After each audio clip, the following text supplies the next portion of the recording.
Ukraine ने भले ही रूस के हवाई अड्डों पर हमला करके यूरोप और अमेरिका को खुश कर दिया, लेकिन ब्रिटेन ने दो टूक कहा है कि अब रूस ऐसा पलटवार करेगा जो यूक्रेन युद्ध को बेहद विनाशक बना देगा।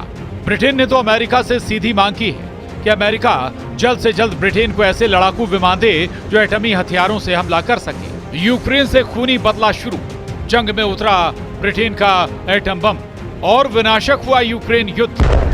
ब्रिटेन ने यूएस से मांगे परमाणु बम वर्षक। भले ही यूक्रेन ने रूस में घुसकर उसके 5 एयरबेस उड़ा दिए हों, लेकिन रूस ने साफ संकेत दे दिए हैं कि यूक्रेन ने अपनी औकात से कहीं ज्यादा बड़ा हमला रूसी एयरबेस पर किया है और अब यूक्रेन को उसकी कीमत चुकानी होगी।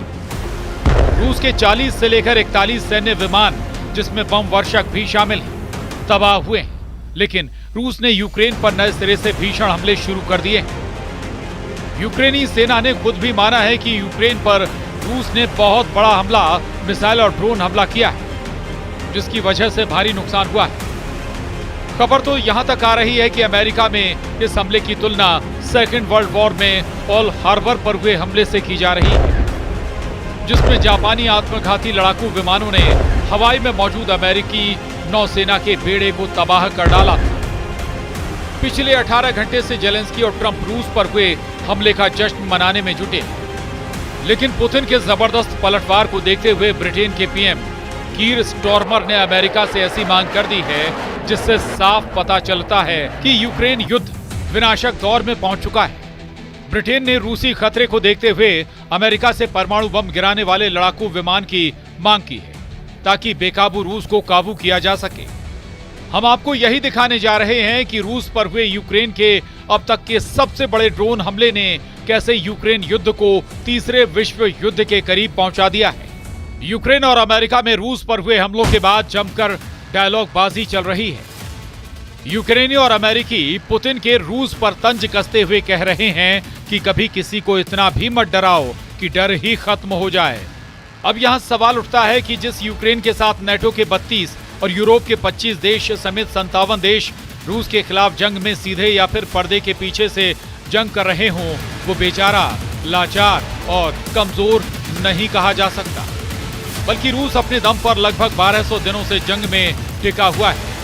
जिस तरह से 1 जून 2025 को यूक्रेन ने रूस के खिलाफ ऑपरेशन स्पाइडर वेब चलाया है, यूक्रेन के ड्रोन रूस के अंदर साइबेरिया तक घुस आए और उन्होंने रूस के 5 सैन्य हवाई अड्डों पर हमला किया और भारी तबाही मचाई, वो साबित करता है कि यूक्रेन ने अपने दम पर नहीं बल्कि 57 देशों की मदद के जरिए इतने बड़े ऑपरेशन को अंजाम दिया है। यही वजह है कि जैसे ही रूस के 5 एयरबेस पर खड़े 40 से लेकर 41 लड़ाकू विमान तबाह किए गए, उसके बाद से पुतिन की रूसी सेना यूक्रेन पर भूखे शेरों की तरह टूट पड़ी। इन्हीं हालातों को देखते हुए अब जंग में यूक्रेन का जमकर साथ दे रहे ब्रिटेन ने अमेरिका से मांग कर दी है कि यूक्रेन युद्ध बेहद विनाशक हो चुका है और अब अमेरिका अब ब्रिटेन को परमाणु बम से हमला करने वाले विमान तुरंत मुहैया कराए। ब्रिटेन ने शीत युद्ध के बाद पहली बार अपनी परमाणु रणनीति में बहुत बड़ा बदलाव कर दिया है। ब्रिटेन ने अब अमेरिकी लड़ाकू विमानों को परमाणु हथियारों से लैस करने की योजना बनाई है। ये कदम रूस से बढ़ते खतरे को देखते हुए उठाया गया है और इसे ब्रिटेन की परमाणु प्रतिरोधक क्षमता में सबसे बड़ा विस्तार माना जा रहा है। ब्रिटिश मीडिया रिपोर्ट्स के मुताबिक ब्रिटेन न्यूक्लियर हथियार दागने में सक्षम अमेरिकी लड़ाकू विमानों को खरीदने के लिए युद्ध स्तर पर बात कर रहा है। माना जा रहा है कि ब्रिटिश पीएम कीर स्टॉर्मर की सरकार इस मिशन पर तेजी से आगे बढ़ रही है, यानी अब दुनिया एक खतरनाक परमाणु युग में प्रवेश कर चुकी है। ब्रिटेन ये दिखाना चाह रहा है कि रिपोर्ट के मुताबिक ब्रिटेन के रक्षा सचिव जॉन हीली और सशस्त्र बलों के प्रमुख एडमिरल सर टोनी राटकिन पारंपरिक परमाणु हथियारों की तुलना में कम शक्ति वाले गुरुत्वाकर्षण बमों को लॉन्च करने में सक्षम अमेरिकी लड़ाकू जेट विमानों को खरीदने की कोशिश कर रहे हैं। प्रधानमंत्री कीर स्टॉर्मर ने इसका समर्थन किया है और माना जा रहा है कि पेंटागन के साथ गहरे स्तर पर बातचीत चल रही है। इससे पहले फ्रांस ने रूसी खतरों का मुकाबला करने के लिए पूरे यूरोप में अपने परमाणु हथियारों की तैनाती का प्रस्ताव रखा था, जिसका जर्मनी के चांसलर फ्रेडरिक मर्ज ने समर्थन किया था। ब्रिटेन के पीएम कीर स्टॉर्मर ने दावा किया है कि मुझे पूरा यकीन है कि ऐसा कुछ नहीं होगा, लेकिन इसी को यकीनी बनाने के लिए ऐसा कुछ ना हो, हमें तैयार रहने की जरूरत है। हम रूस की तरफ से आ रहे खतरे को देखते हुए इसे नजरअंदाज नहीं कर सकते। हमने देखा है कि यूक्रेन में क्या हुआ। 3 साल से भी ज्यादा पहले टैंक सरहद पार करके अंदर घुस आए। एक ऐसी घटना जिसको हम अपनी जिंदगी में कभी सोच भी नहीं सकते कि एक यूरोपीय देश पर हमला। रूस ने हाल के हफ्तों में दिखाया है कि वो शांति के बारे में गंभीर नहीं है और हमें तैयार रहना होगा। ब्रिटेन के पास फिलहाल लड़ाकू विमानों से परमाणु बम गिराने की क्षमता नहीं है। दुनिया में सिर्फ अमेरिका, चीन, रूस, भारत और फ्रांस के पास ही जल, नभ और थल से परमाणु हमला करने की क्षमता है। ब्रिटेन की परमाणु प्रतिरोधक क्षमता सिर्फ ट्राइडेंट सुसज्जित पनडुब्बियों पर आधारित है। इसीलिए ब्रिटिश रक्षा सचिव जॉन हीली और chief of defence staff admiral sir Tony Radakin के नेतृत्व में ब्रिटेन की सरकार अब 35 से लाइटनिंग 2 स्टील्थ फाइटर जेट्स को हासिल करने पर विचार कर रही है, जो कम शक्ति वाले B-61 गुरुत्वाकर्षण परमाणु बम ले जाने में सक्षम है। अगर दोनों देशों के बीच यह समझौता होता है तो फिर पनडुब्बियों के अलावा ब्रिटेन के पास लड़ाकू विमानों से भी परमाणु बमों को गिराने की क्षमता होगी। ब्रिटेन के वरिष्ठ सैन्य अधिकारियों ने चेतावनी दी है कि दुनिया एक तीसरे परमाणु युग में प्रवेश कर रही है, जहां रूस की आक्रामक नीतियां, चीन का बढ़ता परमाणु शस्त्रागार, ईरान और उत्तर कोरिया की अस्थिरता और साइबर हमलों की बढ़ती घटनाएं वैश्विक सुरक्षा के लिए गंभीर खतरे पैदा कर रही हैं, जिसकी वजह से हवाई आधारित परमाणु क्षमताओं का डेवलपमेंट ब्रिटेन को इन खतरों का सामना करने के लिए ज्यादा मजबूत और लचीला बनाएगा। टाइम्स की रिपोर्ट में कहा गया है कि F-35A lightning stealth fighter jet को खरीदने पर विचार चल रहा है, जिसे जर्मन लुफ्टवाफे ने हाल ही में ऑर्डर किया है।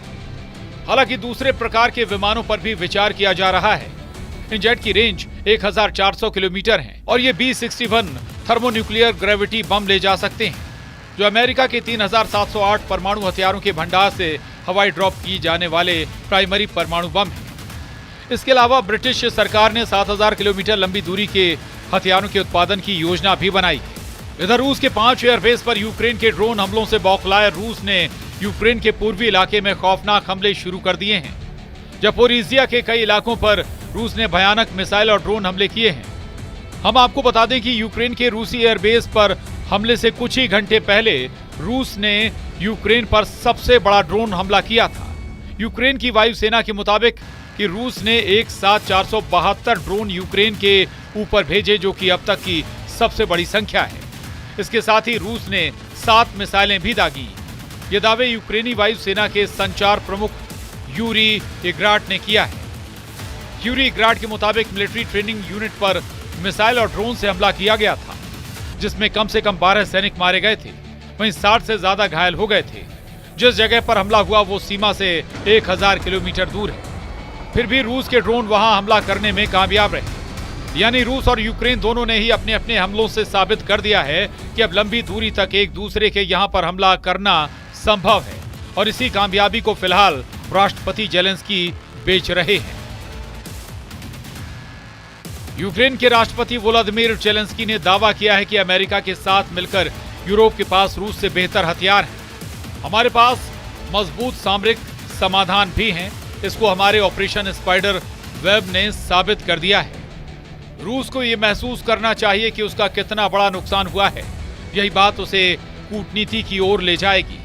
युद्ध में जब रूस बड़ा नुकसान उठाता है तो ये सभी के लिए स्पष्ट है कि यूक्रेन ही वो है जो डटा हुआ है, न सिर्फ अपने लिए बल्कि पूरे यूरोप के लिए। हम आपको यूक्रेनी सेना के हमलों और दावों से जुड़ा वो वीडियो दिखा रहे हैं जब यूक्रेनी सेना ने 7 अप्रैल को दावा किया था कि उसने रूसी इलाके में घुसकर रूस के बेलाग्रद में तूफानी हमले किए हैं और 30 से ज्यादा रूसी सैनिकों को ड्रोन और बम हमलों से मार डाला है। यूक्रेनी सेना के दावों के मुताबिक उसकी 47वीं मैकेनाइज्ड ब्रिगेड ने 7 अप्रैल को एक ऐसा ड्रोन फुटेज जारी किया जो रूस के बेलाग्रद इलाके का था। यहां इमारतों, घरों और पाइपलाइन में मौजूद कई रूसी सैनिकों को मारने का दावा किया गया था। हैरानी की बात यह है कि अभी तक यूक्रेनी सेना ने कभी नहीं माना था कि वो रूस के बेलाग्रद पर कब्जा करने की कोशिश में जुटी है।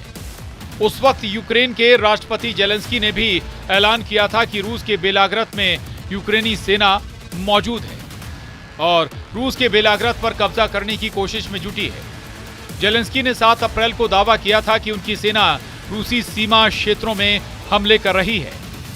वॉर एक्सपर्ट्स का साफ कहना है कि क्योंकि यूक्रेनी सेना के हाथ से पश्चिमी रूस का कुर्स्क इलाका निकल चुका है, इसीलिए अब यूक्रेन रूस के बेलाग्रद पर हमले तेज कर रहा है। यूक्रेन चाहता है कि रूसी सेना उसके सुमे और खार्किव इलाके पर कहीं कब्जा ना कर ले। इसको बचाने के लिए यूक्रेन की 225वीं असॉल्ट रेजिमेंट पूरी कोशिश कर रही है, लेकिन वो रूस के हमले के सामने टिक नहीं पा रही। पुतिन की रूसी सेना ने इतनी तेजी से हमले किए हैं कि यूक्रेनी सेना रूस के कुर्स्क इलाके से भाग चुकी है, जबकि रूस के बेलाग्रद से भी भागने लगी है। अब ऐसे हालात में अंदाजा लगाया जा सकता है कि रूस के 5 एयरबेस पर यूक्रेन के हमले के बाद यूक्रेन जंग कितनी विनाशक होने वाली है। फिलहाल दुनिया की निगाह अब रूस की तरफ से यूक्रेन पर जबरदस्त पलटवार पर टिकी हुई है। Bureau report, news 18।